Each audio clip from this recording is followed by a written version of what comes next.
আমরা আজকে চট্টগ্রাম বিশ্ববিদ্যালয়ের একঝাঁক অধ্যাপককে আমন্ত্রণ জানিয়েছি, সেই সাথে আমন্ত্রণ জানিয়েছি যাদের বীরত্ব এবং সাহসের উপর ভর করে আমরা এই যুগান্তকারী অর্জন পেয়েছি, নতুন বাংলাদেশের স্বপ্ন দেখার সুযোগ পেয়েছি, সেই ছাত্রদেরকে এবং বিশেষ করে তাদের মধ্যে যারা নেতৃত্ব দিয়েছেন তাদের অনেকেই আজকে আমাদের সঙ্গে উপস্থিত রয়েছেন। পাশাপাশি আমরা চট্টগ্রামে বিভিন্ন শ্রেণী পেশার মানুষজনকে আমন্ত্রণ জানিয়েছি তাদের নিজ নিজ অঙ্গন থেকে নতুন বাংলাদেশ নিয়ে তাদের ভাবনা, তাদের প্রত্যাশা এবং পরামর্শগুলোকে জানার জন্য। তো এই প্রেক্ষাপটে চট্টগ্রাম বিশ্ববিদ্যালয়ের সমাজ ও রাষ্ট্র চিন্তা কেন্দ্র কর্তৃক আয়োজিত বৈষম্যহীন রাষ্ট্রভাবনা শীর্ষক নাগরিক সংলাপ আমরা শুরু করতে যাচ্ছি। আমাদের এই অনুষ্ঠানে সভাপতিত্ব করবেন সমাজ ও রাষ্ট্র চিন্তা কেন্দ্রের সম্মানিত পরিচালক, চট্টগ্রাম বিশ্ববিদ্যালয়ের রাজনীতি বিজ্ঞান বিভাগের সম্মানিত অধ্যাপক ডক্টর মোহাম্মদ এনায়েতুল্লাহ পাটোয়ারি। আপনাদের সবাইকে অনুষ্ঠানে স্বাগত জানিয়ে আমরা অনুষ্ঠানটি শুরু করতে যাচ্ছি। প্রথমেই আমরা কোরআন থেকে তেলাওয়াত শুনবো এবং কোরআন থেকে তেলাওয়াত করার জন্য জনাব মোহাম্মদ গিয়াসউদ্দিন ওনাকে আমরা আমন্ত্রণ জানাচ্ছি কোরআন থেকে তেলাওয়াত করার জন্য।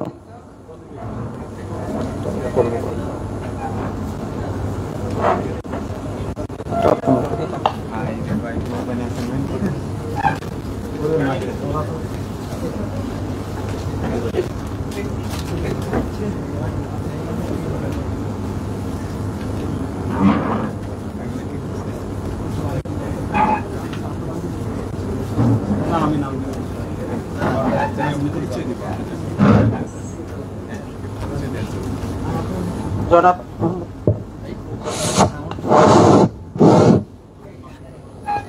السلام عليكم ورحمة الله وبركاته. أعوذ بالله من الشيطان الرجيم. بسم الله الرحمن الرحيم.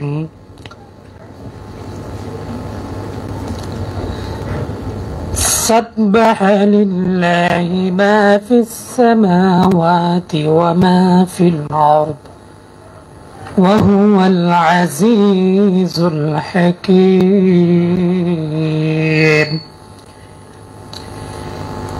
يا أيها الذين آمنوا لم تقولون يا أيها الذين آمنوا لم تقولون ما لا تفعلون كبر مقتا عند الله أن تقولوا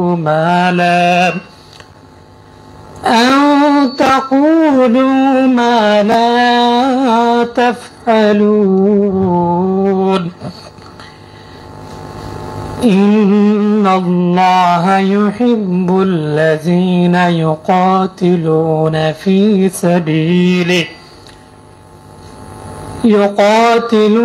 في سبيله صفا كأنهم بنيان مرصوص. وإذ قال موسى لقومه يا قوم لم تؤذونني وقد تعلمون أني رسول الله إليكم فلما زاغوا أزاغ الله قلوبهم والله لا يهدي القوم الفاسقين. وإذ قال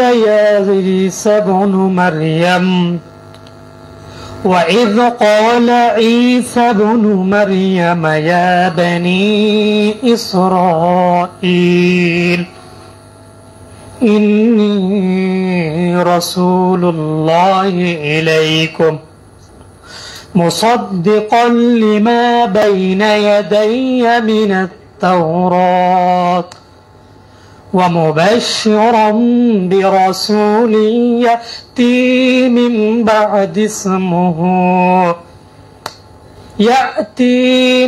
بعد اسمه أحمد فلما جاءهم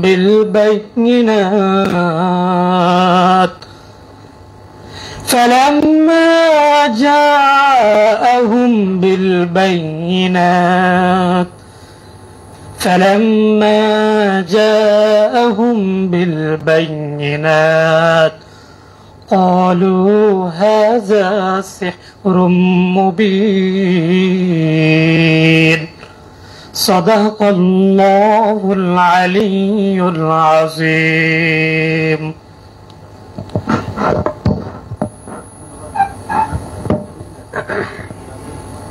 ধন্যবাদ ধন্যবাদ জনাব মোহাম্মদ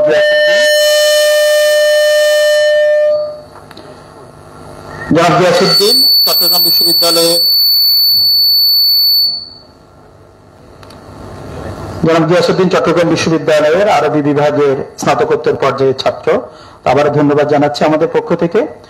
সম্মানিত উপস্থিতি, আমরা আজকে এই নাগরিক সংলাপে বিভিন্ন বিষয়ভিত্তিক আলোচনা শুনবো। এই জন্য আমরা চট্টগ্রাম বিশ্ববিদ্যালয়ের 8 জন অধ্যাপককে অনুরোধ করেছি বিভিন্ন বিষয়ভিত্তিক ভিত্তিক আলোচনা করার জন্য।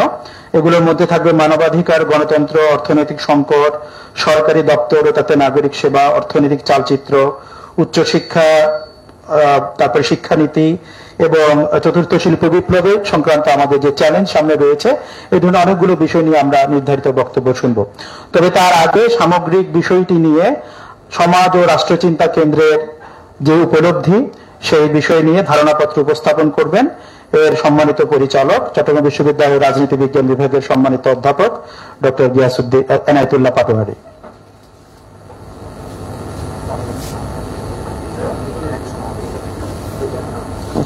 ঠিক আছে।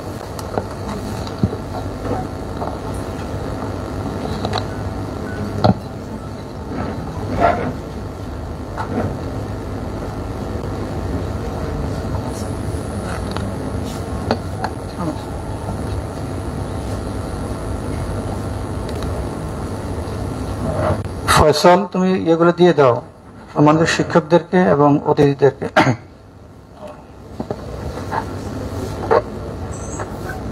বিসমিল্লাহির রহমানির রহিম। সমাজ ও রাষ্ট্র চিন্তা কর্তৃক আয়োজিত বৈষম্যহীন রাষ্ট্র ভাবনা নাগরিক সংলাপের উপস্থিত সম্মানিত অতিথিবৃন্দ, চট্টগ্রাম বিশ্ববিদ্যালয়ের বিভিন্ন বিভাগের সম্মানিত শিক্ষকবৃন্দ, নাগরিক সমাজের বিভিন্ন শ্রেণী এবং পেশা সমাজের প্রতিনিধিবৃন্দ, সাংবাদিকবৃন্দ, ব্যাংকার, ডক্টর, ইঞ্জিনিয়ার, সরকারি বেসরকারি বিভিন্ন প্রতিষ্ঠানের সম্মানিত শিক্ষকবৃন্দ এবং বিশেষ করে আমরা আজকের এই প্রোগ্রাম যাদের প্রধানত আমরা করতে পারছি এই মুক্ত পরিবেশে, আমাদের অহংকার, আমাদের জাতির অহংকার, যতদিন বাংলাদেশ থাকবে তাদেরকে নিয়ে আমরা অহংকার করব, আমাদের সেই বীর ছাত্র ছাত্রী ভাই বোনেরা, আপনাদের এবং সম্মানিত অতিথিবৃন্দ সবাইকে আমি সমাজ ও রাষ্ট্রচিন্তা আজকের এই নাগরিক সংলাপে আপনাদের সবাইকে স্বাগত জানাচ্ছি, শুভেচ্ছা জানাচ্ছি। সবাইকে সালাম, আসসালামু আলাইকুম। আমি আমার সংক্ষিপ্ত ধারণাপত্র শুরু করার আগে আমাকে দুই একজন বা আরো বেশি বলছেন যে সমাজ এবং রাষ্ট্র চিন্তা, একজন বললেন এখানে পলিটিক্যাল কথাটা আছে, এটা না থাকলে কি ভালো হতো না, যেহেতু centre for social and political thoughts. এই ব্যাপারে একটু যে সমাজ এবং রাষ্ট্র চিন্তা, এটা আমরা বছর দুয়েক আগ থেকে আমরা কার্যক্রম শুরু করেছি। মূলত এটি একটি বুদ্ধিভিত্তিক সংগঠন, অরাজনৈতিক সংগঠন, এবং এই সংগঠনের মাধ্যমে আমরা বিভিন্ন সময়ে একাধিক সেমিনার সিম্পোজিয়া করেছি। আমাদের স্বাধীনতার সুবর্ণ জয়ন্তী উপলক্ষে আমরা প্রত্যাশা এবং প্রাপ্তি নিয়ে আমরা চট্টগ্রাম বিশ্ববিদ্যালয়ে বিরাট মিটিং করেছি, এবং গত নির্বাচনের যে নির্বাচনটা হয়েছিল ডামি নির্বাচন, সেই নির্বাচনের পূর্বে চট্টগ্রাম বিশ্ববিদ্যালয়ের কোন ব্যক্তি অথবা কেউই যখন কোনো কথা বলতে পারেনি, তখন সেই নির্বাচনে আমরা আমাদের মতামত উপস্থাপন করেছি, যেটি লোকাল এবং ন্যাশনাল সকল পত্র পত্রিকায় ভালো করে কভারেজ এসছে। আমরা যে দাবি জানিয়েছিলাম যে প্রধানমন্ত্রী একটা সংলাপের আয়োজন করেন, সমস্যার একটা সমাধানের সুযোগ থাকবে, এবং আমরা আরো কিছু কথা বলেছিলাম, কিন্তু সেদিন আমাদের সেই জিনিসগুলো কর্ণপাত করেনি। যাই হোক, যার পরিণতি আজকে, তবে পরিণতিটা অনেক বেশি কস্টলি হয়েছে বাংলাদেশের জন্য। তারপরও পরিবর্তন হয়েছে আমাদের সেই সংগ্রামী এবং বীর ছাত্র ছাত্রী বা ছাত্র জনতার গণঅভ্যুত্থানের মাধ্যমে। অতএব এটি একটি অরাজনৈতিক বুদ্ধিবৃত্তিক সংগঠন। আমরা সময়ে সময়ে প্রোগ্রাম করে থাকি, এবং ইনশাল্লাহ বর্তমানে যে একটি ঐতিহাসিক সুযোগ এসছে জাতির জন্য, এই প্রতিষ্ঠানের মাধ্যমে, এই অর্গানাইজেশনের মাধ্যমে আমরা আপনাদেরকে বিভিন্ন সময়ে আমরা সংলাপ করবো, রাজনীতিবিদদের সাথে করব, আমরা ছাত্র সংগঠন নেতাদের সাথে করব, আমরা বিশ্ববিদ্যালয়ের সাধারণ শিক্ষার্থীদের সাথে আমরা করব, শিক্ষকদের সাথে করব, এবং এই পলিসিগুলো, রিকমেন্ডেশনগুলো আমরা সংশ্লিষ্ট উপদেষ্টাদের কাছে আমরা পাঠানোর আমাদের পরিকল্পনা রয়েছে। এই জন্য সংক্ষিপ্ত বললাম যে আসলে আরেকটি হচ্ছে যে রাজনীতি, আসলে আমরা সবাই রাজনীতি মুক্ত থাকতে চাই বলে আজকে আমাদের এই অবস্থা। আপনি যতই দূরে থাকবেন রাজনীতি থেকে, রাজনীতি আপনাকে মানে আষ্টে পিষ্টে ভেজে রাখবে। অতএব আমরা চাই একটি শুদ্ধ রাজনীতি, সেই রাজনীতির চর্চা আমাদের সবারই কিন্তু ভূমিকা থাকতে হবে। তো আমি আপনাদের সবাইকে শুভেচ্ছা জানিয়ে আমার সংক্ষিপ্ত কনসেপ্ট উপস্থাপন করছি। আমার কনসেপ্ট পেপারের মূল বিষয় হচ্ছে আমাদের যেহেতু নাগরিক সংলাপ হচ্ছে বৈষম্যহীন রাষ্ট্র ভাবনা, অতএব বৈষম্যহীন রাষ্ট্র নাগরিক ভাবনা এর উপরে। আজ থেকে 53 বছর আগে 9 মাস ব্যাপী রক্তক্ষয়ী যুদ্ধের পর স্বাধীন বাংলাদেশে অভ্যুদয় ঘটে। 1971 সালের 16 ডিসেম্বর বাংলাদেশের জনগণ বিজয় লাভ করে। এই বিজয়ের পিছনে রয়েছে অনেক আত্মত্যাগ আর গৌরবগাথা ইতিহাস। এক বিরাট প্রত্যাশা নিয়ে জাতি যুদ্ধে অবতীর্ণ হয়। যুদ্ধে বিজয়ের মধ্যে আমরা লাভ করি বহুল প্রত্যাশিত স্বাধীনতা, সাম্য, সামাজিক ন্যায় বিচার, মানবিক মর্যাদা প্রতিষ্ঠার সুমহান লক্ষ্যে 1971 সালের স্বাধীনতা যুদ্ধ সংগঠিত হয়।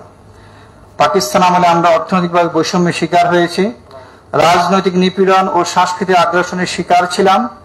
স্বাধীন বাংলাদেশে সেই বৈষম্যের কতটুকু অবসান হয়েছে, জনগণ কতটুকু রাজনৈতিক অধিকার ভোগ করছে, মানবিক মর্যাদা কতটুকু সুপ্রতিষ্ঠিত।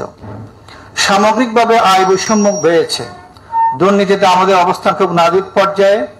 দীর্ঘ 5 দশক পর গণতন্ত্রের অবস্থা আজও শিশু পর্যায়ে। প্রতিহিংসা রাজনীতি আমরা ব্যস্ত। বিগত হাসিনা সরকারের প্রত্যক্ষ ও পরোক্ষ ছত্রছায়া, গুম, হামলা, মামলার কারণে গণতান্ত্রিক পরিবেশ দুঃসহ অবস্থায় উপনীত। রাজনৈতিক সংকটের কারণে আমাদের প্রত্যাশিত অর্থনৈতিক উন্নয়নও সম্ভব হয়নি। একটি গণতান্ত্রিক সমাজ বা রাষ্ট্র ব্যবস্থায় নির্বাচন একটি গুরুত্বপূর্ণ বিষয়, কিন্তু বিগত কর্তৃত্ববাদী হাসিনা সরকার আমলে বাংলাদেশ নির্বাচন ব্যবস্থাকে পুরোপুরিভাবে অকার্যকর করা হয়েছে। 2014 সালের ভোটারবিহীন নির্বাচন এবং অধিকাংশ আসনে বিনা প্রতিদ্বন্দ্বিতায় সংসদ সদস্য নির্বাচিত হওয়া, 2018 সালের ডিসেম্বরের রাতে নির্বাচন এবং সর্বশেষ 2024 সালের ডামি সংসদ নির্বাচন প্রক্রিয়াকে পুরোপুরি ধ্বংস করেছে। 1971 সালে মহান স্বাধীনতা যুদ্ধের অন্যতম লক্ষ্য ছিল মানবিক মর্যাদা প্রতিষ্ঠা করা। প্রত্যাশা ছিল দুর্বলের অধিকার হরণ করা হবে না, মানুষ ন্যায়ানুগ বিচার পাবে, বিনা বিচারে মানুষ মারা যাবে না, মানুষের মর্যাদা প্রতিষ্ঠিত হবে। কিন্তু 53 বছর পরও আমরা মানুষের মৌলিক অধিকারগুলো প্রতিষ্ঠা দূরের কথা, তাদের স্বাভাবিক মৃত্যুর গ্যারান্টিও দিতে পারেনি। বিগত হাসিনা সরকারের অপহরণ, গুম, খুন, মিথ্যা মামলা, ক্রসফায়ারে মানুষের জীবনকে দুর্বিষহ করে তুলেছিল। রাজনৈতিক প্রতিহিংসার কারণে গুম হয়েছে বিরোধী দলের অসংখ্য নেতা এবং কর্মী। ফাঁসিতে মৃত্যুদণ্ড কার্যকর করে বিরোধী দলের অনেক নেতাকে হত্যা করা হয়েছে। দুর্বলের অধিকার হরণ করা হচ্ছে, কিন্তু তার ন্যায় বিচার পাচ্ছে না। ক্ষমতা অপব্যবহার করে প্রভাবশালী পার পেয়ে যাচ্ছে। রাজনৈতিকভাবে আমরা চরম অসহিষ্ণু এবং বিভাজিত। অর্থনৈতিক ক্ষেত্রে বৈষম্য, স্থবিরতা, নৈতিক মূল্যবোধ চরমভাবে ভুলুণ্ঠিত। রাজনৈতিক দুর্বৃত্তায়ন, সন্ত্রাস, দুর্নীতি, নেশা, মাদকদ্রব্যের ব্যাপক ব্যবহার পুরো জাতিকে গ্রাস করে ফেলেছে। সাম্য, স্বাধীনতা, গণতন্ত্র, মানবিক মূল্যবোধ আজ ধ্বংসপ্রায়। সামগ্রিকভাবে আমরা এক গভীর অন্ধকারের গর্তের কিনারে উপনীত হয়েছিলাম। যে কোনো মুহূর্তে জাতি ধ্বংস হওয়ার অবস্থায় ছিল। আল্লাহর অশেষ রহমত এবং জাতির অহংকার, তরুণ ছাত্র সমাজ আমাদেরকে 2024 সালের 5 আগস্ট নিশ্চিত ধ্বংস থেকে মুক্ত করে দ্বিতীয় স্বাধীনতার স্বাদ গ্রহণ করার সুযোগ করে দেয়। কোটা সংস্কারকে কেন্দ্র করে 2024 সালে জুন থেকে শুরু হওয়া দ্বিতীয় পর্যায়ের আন্দোলন বিগত হাসিনা সরকারের অপরিণামদর্শী সিদ্ধান্ত এবং চরম বাড়াবাড়ির কারণে সরকার পতনের এক দফার আন্দোলনে রূপান্তরিত হয়। সরকারের দমন পীড়ন এবং নির্বিচার গুলি ও গণগ্রেপ্তারের প্রতিবাদে বৈষম্য বিরোধী ছাত্র আন্দোলন ৩রা অগস্ট ২০২৪ সরকার পতনের এক দফা দাবি ঘোষণা করে। আন্দোলনের তীব্রতায় সরকার ছাত্র নেতাদের সাথে আলাপ আলোচনার প্রস্তাব দিলেও তাদের পক্ষ থেকে প্রস্তাব প্রত্যাখ্যান করা হয় এবং এক দফা ছাড়া অন্য কোনো দাবির ব্যাপারে তাদের বক্তব্য নেই বলে তারা জানায়। এই ইতিহাস আপনারা জানেন। আমি ইতিহাসের দিকে আগে শেষ পর্যায়ে আমি যেতে চাই। ২০২৪ সালের ৫ই আগস্ট ছাত্র জনতার রোড মার্চ টু ঢাকা কর্মসূচি ছিল। সরকার সর্বতভাবে চেষ্টা করেছে এই কর্মসূচিকে দমন পীড়নের মাধ্যমে এটাকে বন্ডল করে দেওয়া, কিন্তু আল্লাহর মেহেরবানি ২০২৪ সালের ৫ই আগস্ট সকাল 10টার পর ঢাকায় এক অভূতপূর্ব দৃশ্যের অবতারণা ঘটে। সরকারের উস্কানি, হুমকি দুমকি এবং দমন পীড়নের সকল আয়োজনকে উপেক্ষা করে ঢাকার সকল প্রবেশপথে লক্ষ জনতার দল নামে। সকল শ্রেণী পেশা ও ছাত্র জনতার স্বতঃস্ফূর্ত অংশগ্রহণ দেখে নিরাপত্তা বাহিনীর প্রধানগণ সেনাপদের নেতৃত্বে তৎকালীন প্রধানমন্ত্রী শেখ হাসিনার সাথে গণভবনে সাক্ষাৎ করে পরিস্থিতির ভয়াবহতা বর্ণনা করেন, তাকে পদত্যাগের পরামর্শ দেন। কিন্তু তখন পর্যন্ত তিনি ক্ষমতাকে আঁকড়ে ধরে থাকার অনমনোভাব প্রদর্শন করেন, কিন্তু শেষ পর্যন্ত তাদের চাপে তিনি পদত্যাগে বাধ্য হন এবং দেশ ছেড়ে তিনি পলায়ন করেন। তার পদত্যাগ দেশ থেকে পালিয়ে যাওয়ার পর নোবেল বিজয়ী ডক্টর মোহাম্মদ ইউনূসের নেতৃত্বে ৮ই আগস্ট অন্তর্বর্তীকালীন সরকার গঠিত হয়। বাংলাদেশ একটি নতুন যুগে নতুন অধ্যায়ে তারা অগ্রসর হয়। জাতির এই ক্রান্তি লগ্নে সচেতন এবং চিন্তাশীল নাগরিক সমাজকে এগিয়ে আসতে হবে। সামগ্রিক চিন্তা ভাবনার ভিত্তিতে একটি অংশগ্রহণমূলক, উদার, গণতান্ত্রিক ও মানবিক মূল্যবোধে উজ্জীবিত রাজনৈতিক বন্দোবস্তের অনিবার্য প্রয়োজন। বর্তমান বিভাজিত, অসহিষ্ণু, দ্বন্দ্ব সংঘাতপূর্ণ রাজনীতির বিপরীতে জাতিকে একটি ঐক্যবদ্ধ, উদার, গণতান্ত্রিক, কল্যাণময় রাজনীতি উপহার দিতে হবে। রাজনীতির গুণগত পরিবর্তন ছাড়া আমাদের উপায় নেই। এক্ষেত্রে আমি 18টি আমাদের প্রস্তাবনা এখানে উল্লেখ করেছি। 18টি প্রস্তাবনা দাবি আমরা এখানে উপস্থাপন করেছি। তার মধ্যে কয়েকটি জাস্ট আমি আপনাদেরকে বলছি। সময় যেহেতু সংকীর্ণ, আমাদের ছাত্ররা তাদের আরেকটি প্রোগ্রাম আছে এক উপদেষ্টার সাথে, সেজন্য আমরা সংক্ষিপ্ত করছি। প্রধান কয়েকটি বিষয় হচ্ছে প্রধান কয়েকটি বিষয় হচ্ছে মহান মুক্তিযুদ্ধের সময় ঘোষিত স্বাধীনতার ঘোষণাপত্রে উল্লেখিত সাম্য, সামাজিক সুবিচার এবং মানবিক মর্যাদা এই তিন মূলনীতিকে ধারণ করে সকল পর্যায়ে আমাদের কর্মসূচি নির্ধারণ করতে হবে। গণতান্ত্রিক ব্যবস্থা বিকাশের লক্ষ্যে সর্বপ্রথম রাজনৈতিক দলগুলোর অভ্যন্তরীণ কার্যক্রমে গণতান্ত্রিক মূল্যবোধ চর্চার প্রতিজ্ঞা করা। সর্বপর্যায়ে নেতৃত্ব নির্বাচন অবশ্যই সদস্যদের ভোটের মাধ্যমে হতে হবে। বিভিন্ন নির্বাচনে প্রার্থীদেরকে তৃণমূল কর্মী সমর্থকদের আস্থা অর্জন করতে হবে। এরপরে যেটা রয়েছে সেটা হচ্ছে যে দলীয় এবং জাতীয় রাজনীতিতে জাতি, ধর্ম, বর্ণ নির্বিশেষে সকল মানুষের অংশগ্রহণ ও ভূমিকা রাখার সুযোগ নিশ্চিত করতে হবে। রাজনৈতিক দলগুলোকে তাদের গঠনতন্ত্র পুনর্মূল্যায়ন করে গণতান্ত্রিক মূল্যবোধকে ধারণ করে চূড়ান্ত করবে এবং তা মেনে চলার বাধ্যবাধকতা থাকতে হবে। 1971 সালের এবং 2024 সালের জাতির শ্রেষ্ঠ সন্তান মুক্তিযোদ্ধাদেরকে যথাযথ মর্যাদা দিতে হবে। সকল জাতির নেতৃবৃন্দের ভূমিকাকে স্বীকার করে প্রত্যেকে তার যথাযথ সম্মান ও মর্যাদা প্রদান করতে হবে। ভুয়া মুক্তিযোদ্ধাদেরকে বাদ দিয়ে সঠিক মুক্তিযোদ্ধার তালিকা প্রণয়ন করতে হবে। গণ অভ্যুত্থানের সকল শহীদ ও আহতদের পূর্ণাঙ্গ তালিকা প্রণয়ন করে তাদের পুনর্বাসনের ব্যবস্থা করতে হবে। 18টি প্রস্তাবনা আমাদের আছে, সেই জন্য আমি আর শেষ করছি না। সর্বশেষ হচ্ছে স্বাধীনতা এবং 2024 সালে অভূতপূর্ব গণ অভ্যুত্থানের মহান লক্ষ্য কি ছিল? সেটা বৈষম্যহীন সমাজ গড়া। সেই বৈষম্যহীন সমাজ গড়তে হলে আমাদেরকে সুশাসন প্রতিষ্ঠা করতে হবে। এই জন্য সরকারের সর্বপর্যায়ে স্বচ্ছতা, জবাবদিহিতা নিশ্চিত করতে হবে। সরকারের প্রধান 3টি বিভাগের মধ্যে ক্ষমতার ভারসাম্য নীতি প্রতিষ্ঠা করতে হবে। রাষ্ট্রীয় প্রতিষ্ঠানগুলোকে পেশাদারিত্বে উজ্জীবিত করতে হবে। দলীয়করণের কারণে বাংলাদেশ প্রশাসন আজ ধ্বংসপ্রায়। দুর্নীতি, স্বজনপ্রীতি, দলপ্রীতি, অঞ্চলপ্রীতি আজ বাংলাদেশের উন্নয়নে জগদ্দল পাথরের মতো বাধা হয়ে আছে। যতদিন এসব অভিশাপ থেকে মুক্ত হতে না পারবো, ততদিন আমরা উন্নত জাতি হয়ে বিশ্বের বুকে মাথা উঁচু করে দাঁড়াতে পারবো না। রাজনৈতিক উন্নয়ন এবং স্থিতিশীলতা সাধিত না হলে আমাদের অর্জনগুলো টেকসই হবে না এবং অর্থনৈতিক অগ্রগতি সাধিত হবে না। রাজনৈতিক আদর্শে ভিন্নতা কোনোভাবেই হানাহানি, রক্তপাত বা সংঘাতের কারণ হওয়া উচিত নয়। এই জন্য রাজনৈতিক সদিচ্ছার সবচেয়ে বেশি প্রয়োজন, আর এটি সম্ভব একটি পরিপক্ক রাজনৈতিক বন্দোবস্তের মাধ্যমে। তাই আজ বড় প্রয়োজন দেশ ও জাতি গঠন অঙ্গীকারবদ্ধ বলিষ্ঠ নেতৃত্বের। জাতিকে দ্বিতীয় স্বাধীনতার সুফল পৌঁছে দিতে হলে এর কোনো বিকল্প নেই। আসুন ছাত্র জনতার এই গণ অভ্যুত্থানকে ঐতিহাসিক সুযোগ হিসাবে গ্রহণ করে মানবাধিকার, অন্তর্ভুক্তি ও আইনের শাসনকে গুরুত্ব দিয়ে রাষ্ট্র কাঠামো সংস্কার করে নতুন বাংলাদেশ গড়ায় আমরা নিয়োজিত করি নিজেদেরকে। সবাইকে অসংখ্য ধন্যবাদ। ধন্যবাদ অধ্যাপক ডক্টর এনাজুল্লাহ পাটোয়ারিকে অত্যন্ত সুলিখিত ও সুগ্রন্থিত ধারণাপত্রের জন্য। আমরা এর উপরে আলোচনা বিস্তৃত করব। সম্মানিত উপস্থিতি, আপনারা এর মধ্যেই শুনেছেন যে যাদের সাহসিকতা, যাদের অসীম ত্যাগের উপর ভর করে আমরা এই নতুন বাংলাদেশে উত্তরিত হয়েছি, সেই বৈষম্য বিরোধী ছাত্র আন্দোলনের কয়েকজন নেতৃবৃন্দ আমাদের মাঝে উপস্থিত রয়েছেন এবং অন্যান্য ছাত্র প্রতিনিধিরা উপস্থিত রয়েছেন। আর তাদের আরেকটি নির্ধারিত মিটিং রয়েছে অন্তর্বর্তী সরকারের একজন মাননীয় উপদেষ্টার সঙ্গে। তাই আমরা এই ফ্লোর উন্মুক্ত করার আগে প্যানেল আলোচনা এবং তারপরে আমন্ত্রিত অধ্যাপকবৃন্দ ও অন্যান্যদের জন্য ফ্লোর উন্মুক্ত করার আগে আমরা ছাত্র সমন্বয়কদের বক্তব্য শুনতে যাচ্ছি। প্রথমেই আহ্বান জানাচ্ছি বৈষম্য বিরোধী, আমরা তাদের আলোচনা শুরুর আগে আমরা তাদেরকে শুভেচ্ছা জানাতে চাই। জাতির পক্ষ থেকে, চট্টগ্রামবাসীর পক্ষ থেকে ফুল দিয়ে আমরা আমাদের ভলান্টিয়ারদেরকে অনুরোধ করছি আমাদেরকে সহযোগিতা করার জন্য। আমরা একে তাদেরকে ডাকছি, তারা যদি একসাথে এখানে একটু আসেন স্টেজে, আমরা আপনাদেরকে শুভেচ্ছা জানাতে চাই সবার পক্ষ থেকে।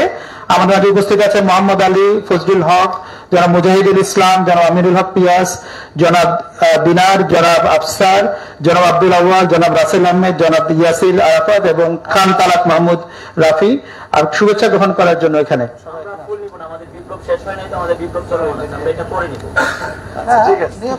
আচ্ছা ঠিক আছে, আচ্ছা ঠিক আছে। উই সেলিব্রেট দ্য স্পিরিট, আমরা এই চেতনাকে সম্মান জানাই।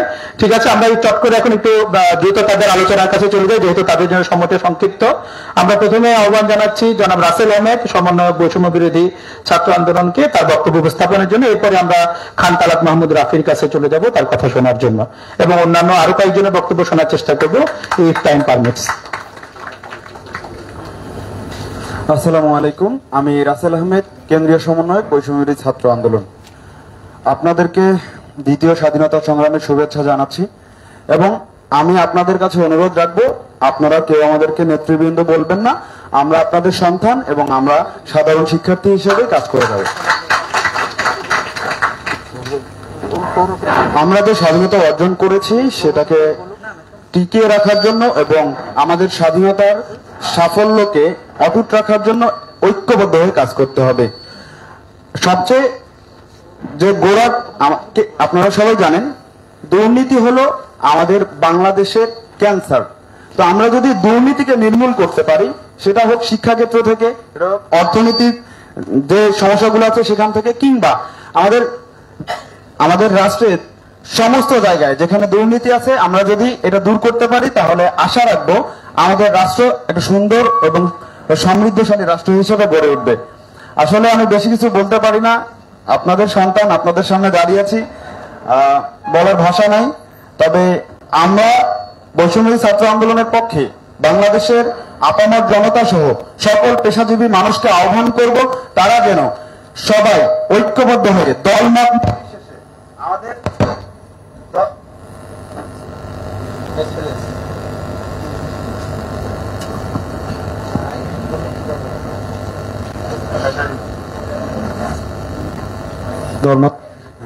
আমি বাংলাদেশের আপামর জনতা দল মত নির্বিশেষে সকলকে আহ্বান করব, আমাদের রাষ্ট্র পুনর্গঠনে যে সময়টুকু প্রয়োজন, আপনারা প্লিজ আমাদের এই সরকারকে সেই সময়টা দিবেন। আমরা আশা করি এই সরকারের মাধ্যমে আমাদের রাষ্ট্রের যে সংস্কারগুলো প্রয়োজন আছে সেই সংস্কারগুলো করার পরেই আমরা, আপনারা গণতন্ত্র প্রতিষ্ঠার জন্য যে নির্বাচনের কথা বলছেন, আমরা সেদিকে যাব। এতটুকু বলার ছিল। ধন্যবাদ। ধন্যবাদ রাসেল, চমৎকার বক্তব্যের জন্য। আমরা তাদের আকাঙ্ক্ষাগুলো জানা শুরু করলাম, আরো জানবো। এই পর্যায়ে আহ্বান জানাচ্ছি আমরা খান তালাত মাহমুদ রাফি, সমন্বয়ক বৈষম্য বিরোধী ছাত্র আন্দোলন চট্টগ্রাম। আমরা রাফির বীরত্ব মাখা ভিডিও চিত্র দেখেছি, তার আমাদের মধ্যে সঞ্চারিত হয়েছিল। আশা করছি এই স্পিরিট ভবিষ্যতেও আমাদেরকে উজ্জীবিত রাখবে এবং রাষ্ট্রের যে আকাঙ্ক্ষিত সংস্কার এবং অবস্থা আমরা প্রত্যাশা করি আমরা সেখানে পৌঁছাতে পারবো। বক্তব্য রাখছেন খান তালাত মাহমুদ রাফি। হ্যালো, আসসালামু আলাইকুম। আমি খান তালাত মাহমুদ রাফি, প্রথম একজন শিক্ষার্থী এবং বৈষম্য বিরোধী ছাত্র আন্দোলন ব্যানারে যেই ছাত্র নাগরিক গণ অভ্যুত্থানটা সম্পন্ন হয়েছে সেই বৈষম্য বিরোধী ছাত্র আন্দোলনের ব্যানারের একজন সমন্বয়ক, চট্টগ্রামের সমন্বয়ক। আমার প্রথম পরিচয়, আমি একজন শিক্ষার্থী, তারপর আমি সমন্বয়ক। কিন্তু আমাদেরকে আপনারা কখনো নেতৃবৃন্দ বলবেন না, আমরা সেই ট্যাগটা চাই না, আমরা একজন সাধারণ শিক্ষার্থী হিসেবে থাকতে চাই। আমি প্রথমেই স্মরণ করছি 24-এর ছাত্র নাগরিক অভ্যুত্থানে আমাদের যে সকল ভাইয়েরা, যে সকল ছাত্র জনতা শহীদ হয়েছে তাদেরকে, এবং যে সকল ভাইয়েরা আমাদের সহযোদ্ধারা আহত হয়েছে, এখনো হাসপাতালে কাটাচ্ছে, সেই অবস্থায় আমরা কারো কাছ থেকে ফুল নিতে পারি না। সেই জন্য আমি আজকে আপনাদের যেই আমাদেরকে অভ্যর্থনা দেওয়াটা ছিল সেটা আমি প্রত্যাখ্যান করেছি সংগত কারণে, সেটা আপনারা বুঝতে পারছেন। আমাদের এটা থাকুক, আমরা পরবর্তীতে নিব। পাশাপাশি আমরা বলেছি আমাদের বিপ্লব শেষ হয়নি, আমাদের বিপ্লব চলমান আছে এবং এটা চলমান থাকবে যতদিন পর্যন্ত আমাদের এই বাংলাদেশ থেকে স্বৈরাচারের দূষরদের শেষ বিন্দুটুকু আমরা উপরে ফেলতে না পারি, ততদিন পর্যন্ত বিপ্লব চলবে।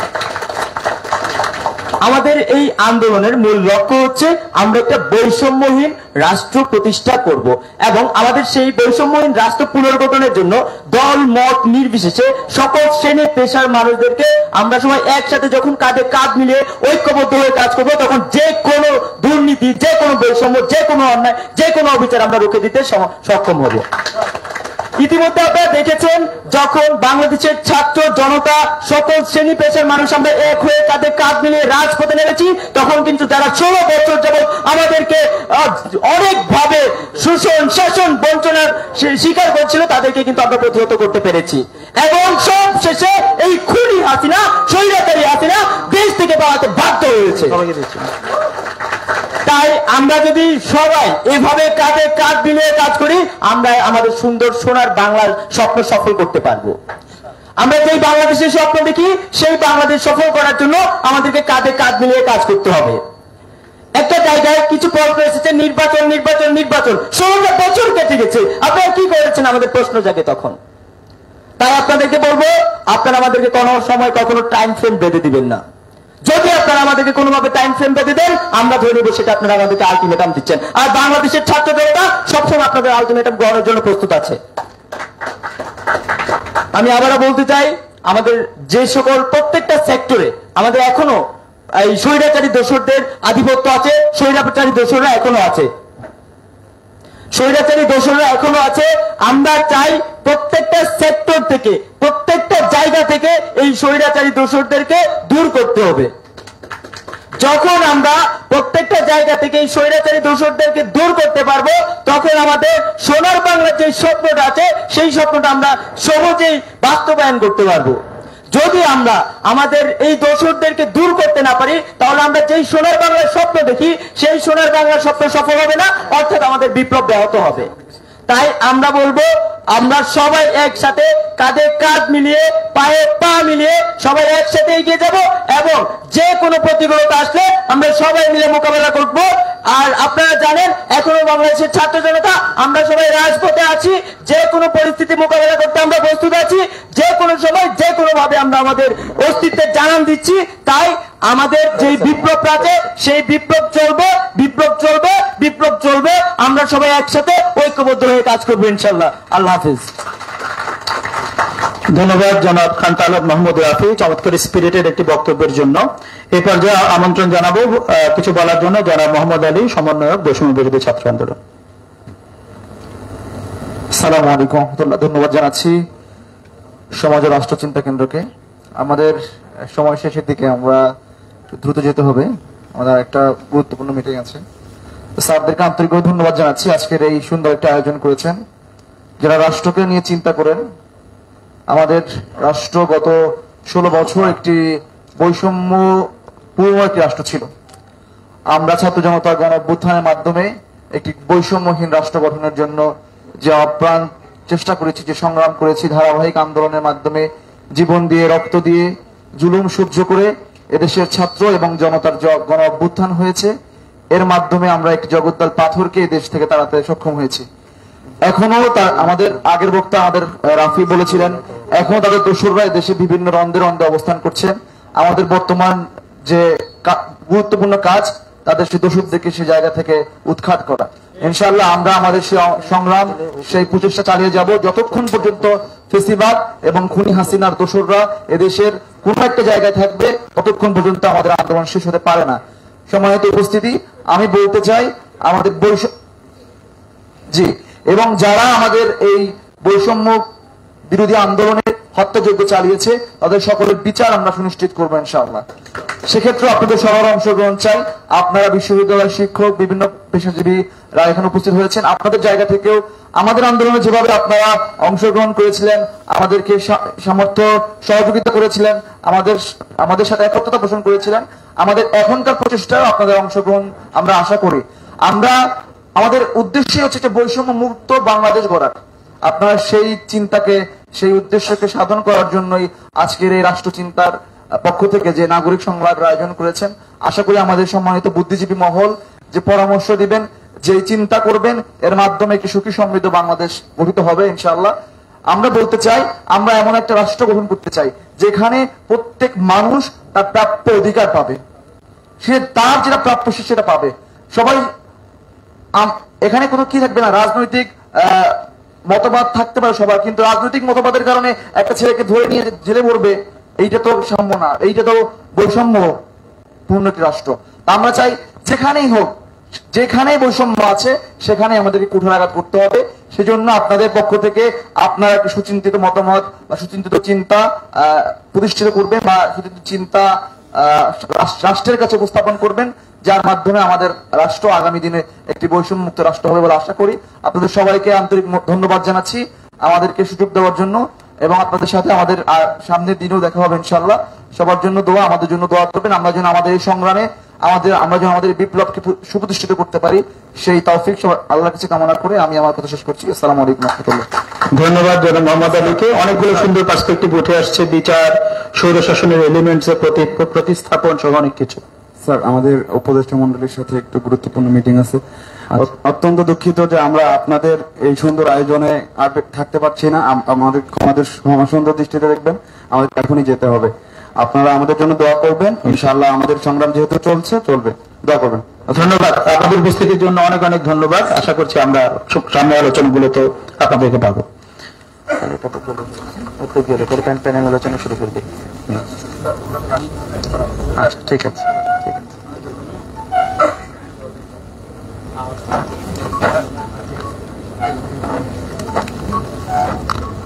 সম্মানিত উপস্থিতি, আমরা আলোচনা কন্টিনিউ করছি।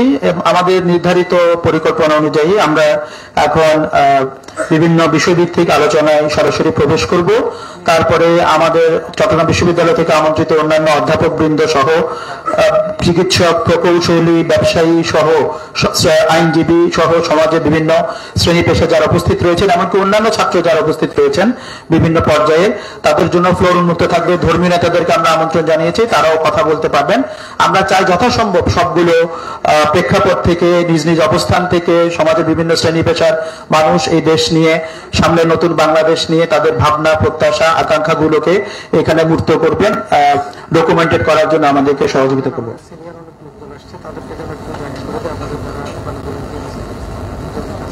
আমাদের স্বেচ্ছাসেবকদেরকে অনুরোধ করছি, আমাদের অনেক সিনিয়র গেস্ট আসছেন, তাদেরকে একটু বসার ব্যবস্থা করে দিবেন যথাসম্ভব সামনের দিকে, এবং সার্বিকভাবে অনুষ্ঠানটি সুন্দরভাবে এগিয়ে নেওয়ার জন্য সহযোগিতা করবেন।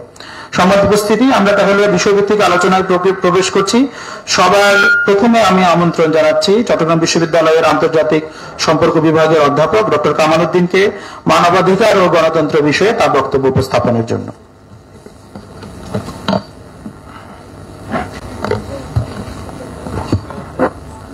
বিসমিল্লাহ।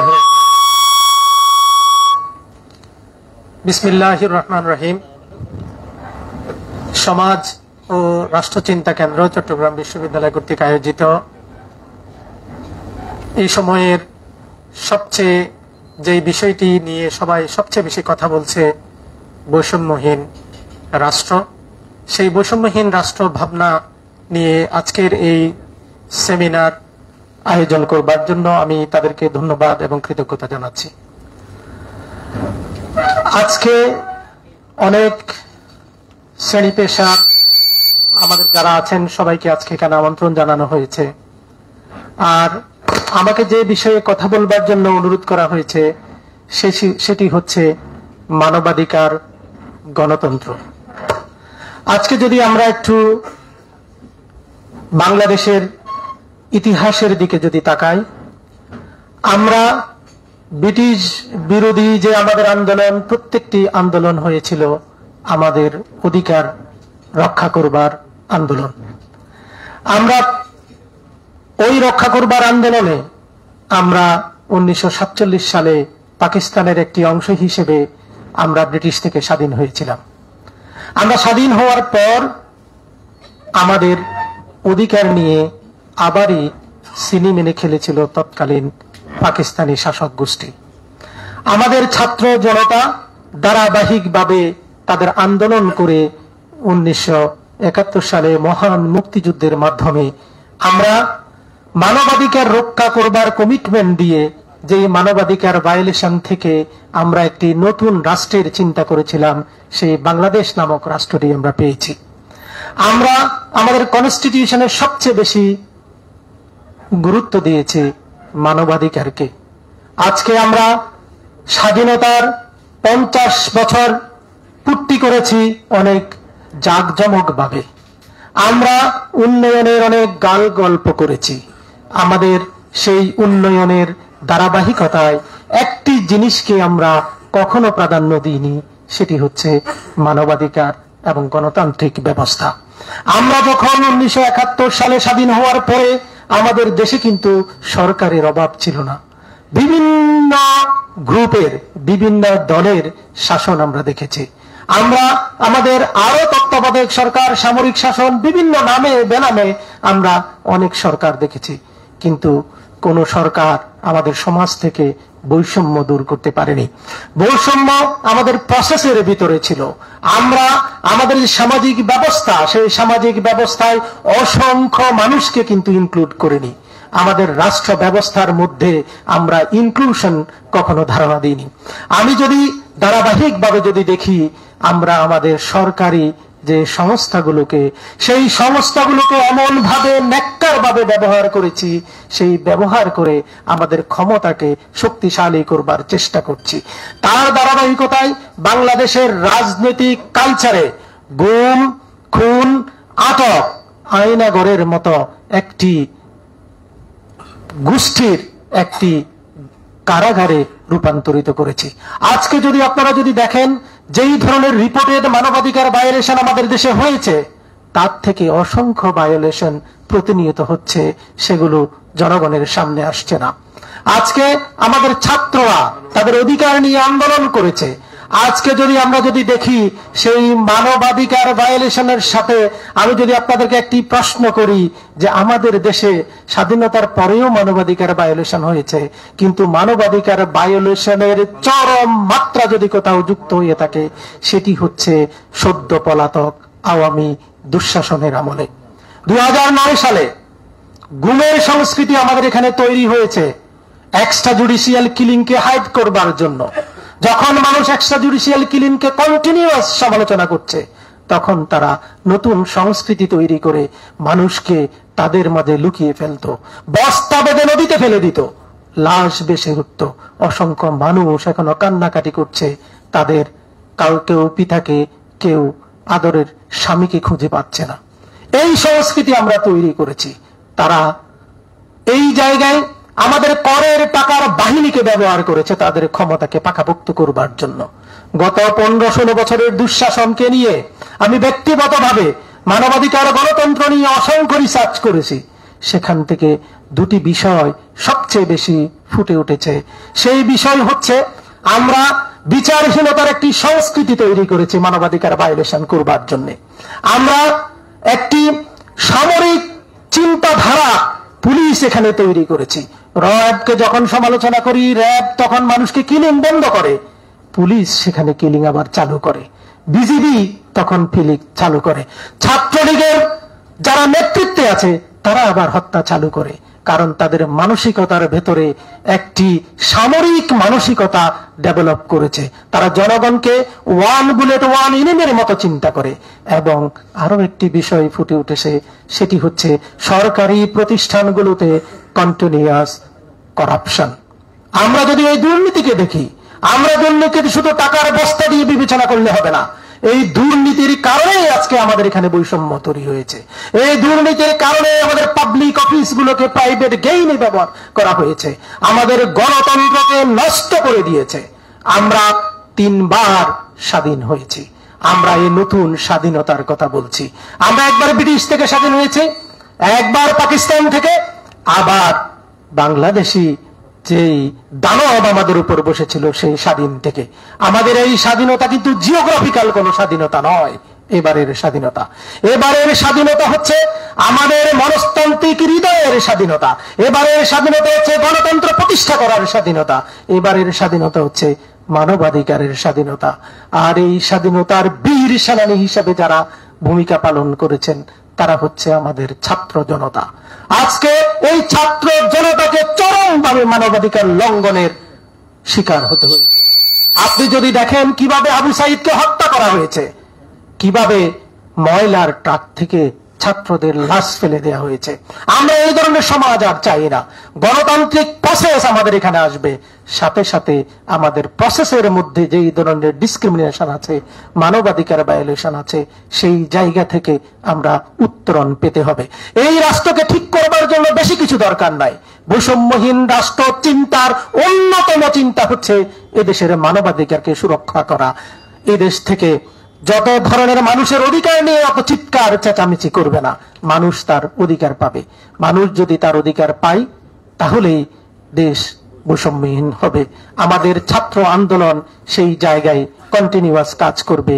আমরা তাদের সাথে আসি, এই আশাবাদ ব্যক্ত করে সমাজ ও রাষ্ট্র চিন্তা কেন্দ্রকে ধন্যবাদ এবং কৃতজ্ঞতা জানিয়ে আমি আমার বক্তব্য শেষ করছি। আসসালামু আলাইকুম।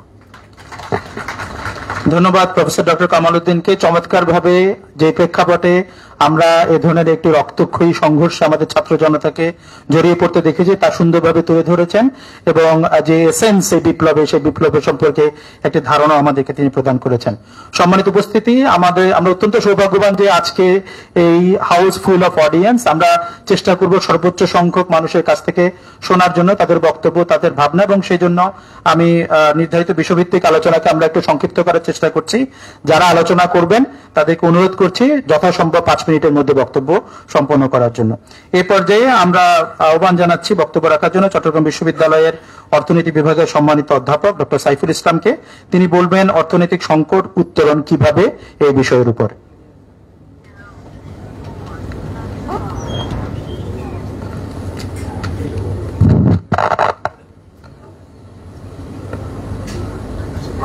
সমাজ এবং রাষ্ট্রচিন্তা কর্তৃক আয়োজিত আজকের এই নাগরিক সংলাপের সম্মানিত সভাপতি, সম্মানিত উপস্থিত আমার শিক্ষক মন্ডলী আছেন এখানে, প্রিয় সহকর্মীবৃন্দ, পেশাজীবী, প্রকৌশলী, চিকিৎসক, বিভিন্ন পর্যায়ের শিক্ষক, প্রিয় সাংবাদিক বৃন্দ,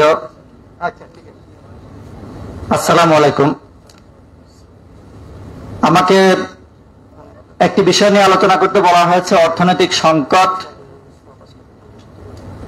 যদিও এটি এখন ঘোষণা করা হয়েছে অর্থনৈতিক সংকট বিষয়ে আলোচনা করার জন্য, আগে আমাকে বলা হয়েছিল অর্থনৈতিক বৈষম্য এই বিষয় নিয়ে কথা বলার জন্য। তো যাই হোক, আমি এই দুয়ের মধ্যে তাহলে একটা সমন্বয় করে খুব সংক্ষেপে কথা বলে শেষ করব। কারণ আজকে এটি নাগরিক সংলাপ, আমরা চাইবো নাগরিকদের পক্ষ থেকে, অর্থাৎ এখানে যে অডিয়েন্স আছে অডিয়েন্সের পক্ষ থেকে বেশি কথা বলবে, এটি আমাদের চাওয়া। অধিকন্তু আমার সম্মানিত শিক্ষক আছেন, প্রফেসর ডক্টর আবুল কালাম আজাদ তিনি আছেন, অন্যান্য শিক্ষকবৃন্দ আছেন, স্যারের কাছ থেকে আমরা বক্তব্য শুনবো, তাই আমি অতি সংক্ষেপে শেষ করব।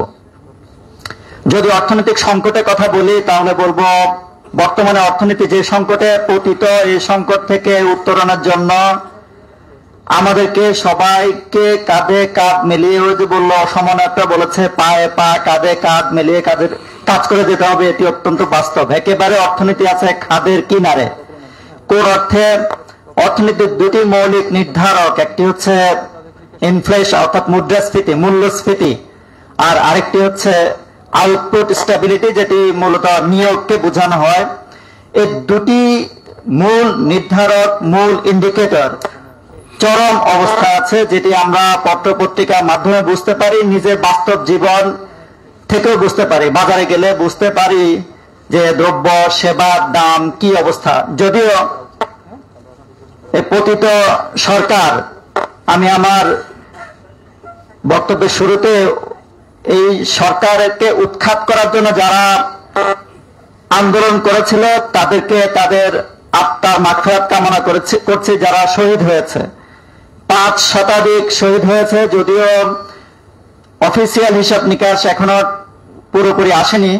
আমি সকল শহীদের আত্মার মাগফিরাত কামনা করছি, এবং যারা এখনো আহত অবস্থায় চোখ হারিয়ে পঙ্গুত্ব বরণ করে হাসপাতাল সমূহে কাতরাচ্ছে, তাদের প্রতি সমবেদনা জানাচ্ছি। তাদের পরিবার পরিজনের পাশে যে যেখান থেকে পারি আমরা থাকার আহ্বান জানাচ্ছি। অর্থনীতির যেই নির্ধারকটি নিয়ে কথা বলছিলাম সেটি হলো মূল্যস্ফীতি। মূল্যস্ফীতি ডাবল ডিজিট অতিক্রম করেছে, এটি খুবই ভয়ানক।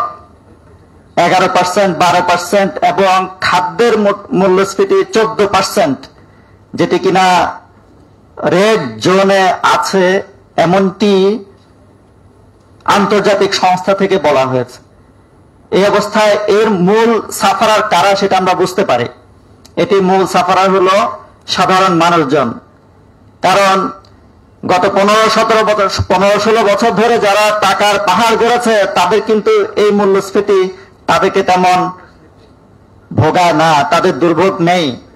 আপনারা দেখে থাকবেন, শুনেছেন, ঘরে যে কাজ করতো স্বৈরাচারী হাসিনার ঘরে যে কাজ করতো তারও যদি 40 কোটি 400 কোটি টাকা থাকে, পোড়া বাড়ি পড়ে যাওয়ার পরে সেখান থেকে যদি 5 কোটি টাকা উদ্ধার করা হয়,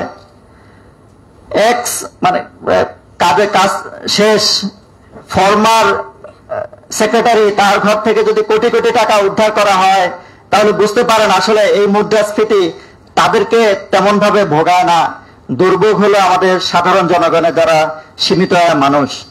এটি হলো প্রধান সমস্যা বর্তমানে, এবং এই সমস্যাটি সমাধান করার জন্য অতীত সরকার নিজেদের আখের গোছাতে ব্যস্ত ছিল, কিন্তু এই সমস্যা সমাধান করার জন্য তেমন কোনো উদ্যোগ তারা গ্রহণ করেনি।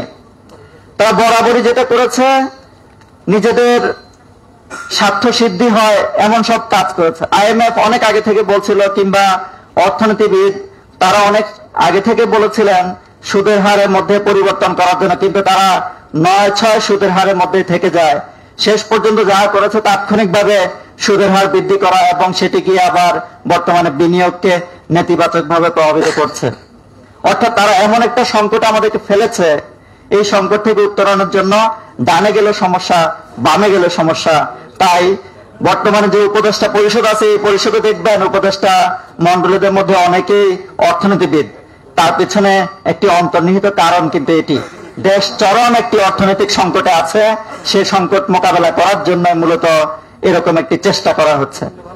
আরেকটি যেটি বিনিয়োগের দুর্দশা, এবং বিনিয়োগ কম হওয়ার কারণে বিদেশি বিনিয়োগ, দেশীয় বিনিয়োগ কম হওয়ার কারণে নিয়োগের সমস্যা। হাজার হাজার লক্ষ লক্ষ ছেলে যারা পড়াশোনা শেষ করে বেকার জীবন যাপন করছে, তার পিছনে মূল কারণ কি? মূল কারণ হলো বিনিয়োগ হচ্ছে না, না দেশীয় বিনিয়োগ না বিদেশি বিনিয়োগ। বিদেশি বিনিয়োগ কেন হবে? দেশে কি বিদেশিদের কোনো আস্থা আছে?